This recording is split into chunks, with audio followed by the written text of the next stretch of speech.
সালের এইচএসসি পরীক্ষার ফর্ম পূরণের তারিখ আবার পরিবর্তন করা হয়েছে। এ সংক্রান্ত বিজ্ঞপ্তি প্রকাশ করেছে ঢাকা মাধ্যমিক ও উচ্চ মাধ্যমিক শিক্ষা বোর্ড।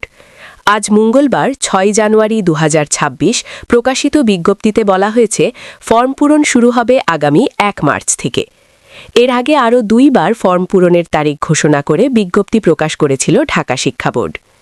নতুন বিজ্ঞপ্তিতে বলা হয়েছে ঢাকা মাধ্যমিক ও উচ্চ মাধ্যমিক শিক্ষা বোর্ডের আওতাধীন উচ্চ মাধ্যমিক পর্যায়ের সব প্রতিষ্ঠান প্রধান ও সংশ্লিষ্ট সবাইকে জানানো যাচ্ছে যে ২০২৬ সালের উচ্চ মাধ্যমিক সার্টিফিকেট এইচএসসি পরীক্ষায় অংশগ্রহণে ইচ্ছুক শিক্ষার্থীদের নির্বাচনী পরীক্ষা গ্রহণ শেষে ফলাফল আগামী ২৬ ফেব্রুয়ারির মধ্যে প্রকাশ করতে হবে।